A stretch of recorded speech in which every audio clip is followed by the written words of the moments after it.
Hey, do you teach yoga? Have you ever trained to lead yoga classes, to be a yoga therapist? Have you ever owned a yoga studio?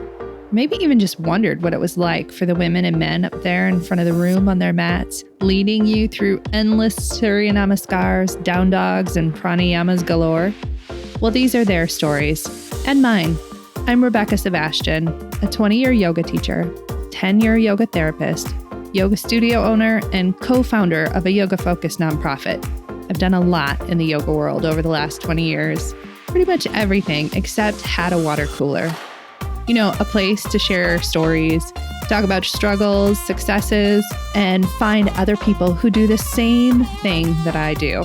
Welcome to Working in Yoga, a podcast and substitute water cooler for yoga folks to connect and build community, to share our unique profession, our challenges, and our journeys with the world.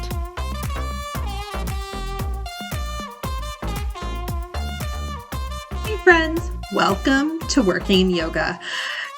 We're about to talk about continuing education this week on the Math Nobody Does series. This is one of those very touchy subjects where we also dive into how continuing education has been a substitute for a career ladder in our industry in a lot of ways. But does the math check out? Okay, we're going to find out in this episode, but before we begin, please like, follow, subscribe, 5-star review the podcast from wherever you're listening. This helps the algorithm show the podcast to more people, which is a great help in letting us make more room around our water cooler for other yoga pros as dedicated as we are. Now, let's get into it with the Math Nobody Does on continuing education. Every credentialed yoga professional is in a continuing education treadmill. The Yoga Alliance requires 30 hours of continuing education every 3 years to maintain your RYT credentials. The IAYT, International Association of Yoga Therapists, requires 30 hours every 3 years for your CIAYT recertification. Most other credentialing bodies have similar requirements.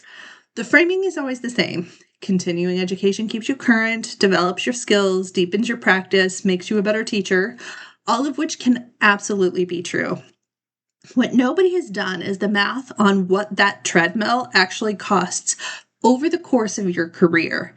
And nobody has asked clearly enough whether the requirement serves you or the organizations that set it.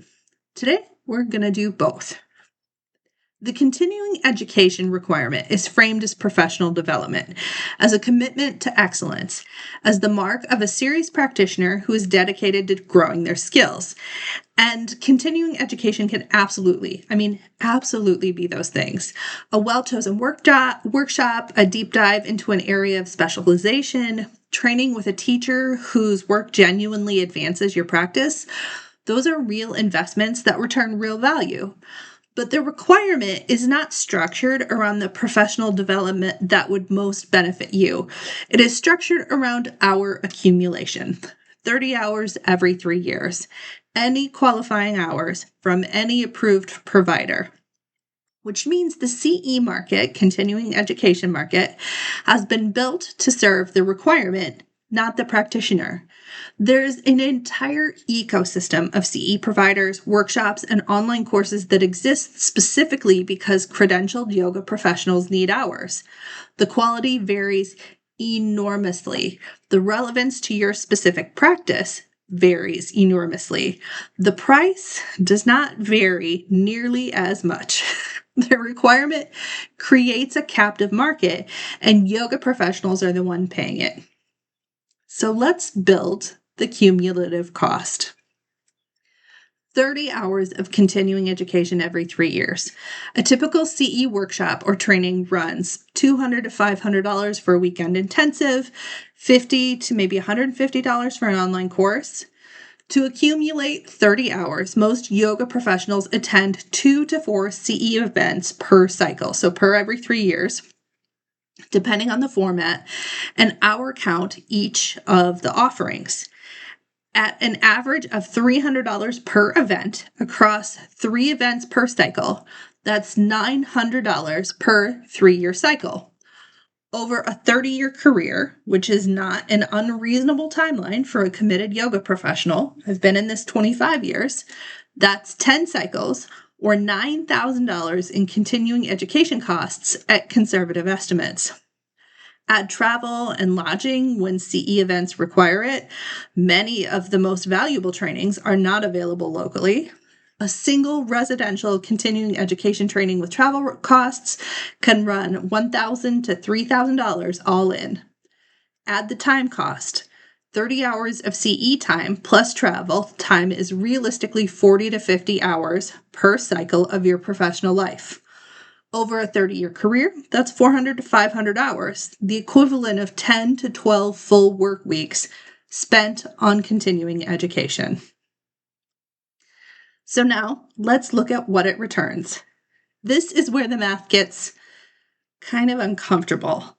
The honest answer is that the credential maintenance the CE requirements enables has not been shown to reliably increase earning potential for most yoga professionals.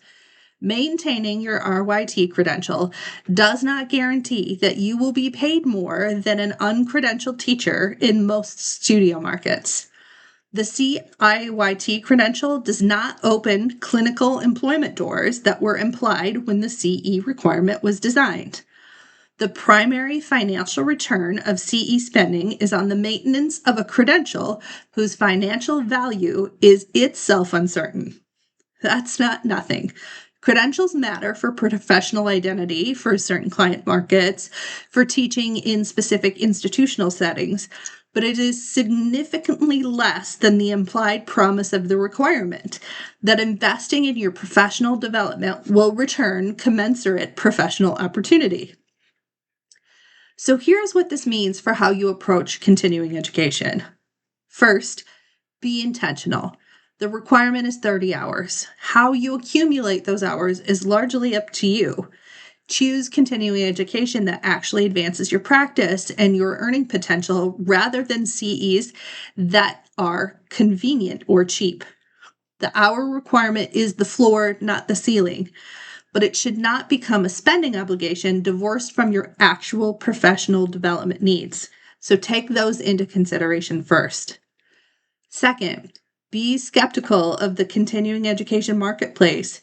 There is a lot of product in this space that exists to capture continuing education dollars rather than develop yoga professionals.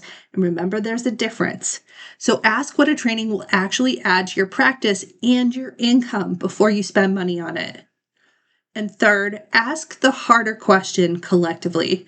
The CE requirement is set by organizations that benefit from a robust continuing education market, both through the fees that they charge approved providers and through the membership fees they collect from credentialed professionals who need to maintain their hours. That is a conflict of interest that is worth naming here. The requirement may be worth maintaining for your specific situation, but going in, knowing what you are paying and what you are actually buying is invaluable.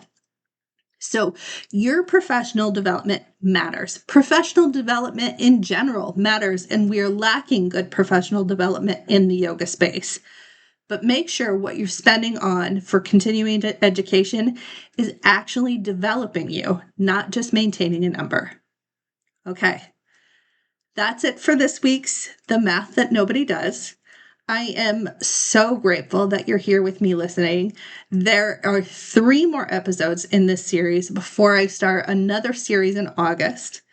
And on Thursday of this week, we have the one and only incredible Dr. Shyam Ranganathan on the podcast talking about perfectionism. Until then, my friends, let's go get to work, and I'll catch you around the water cooler next time.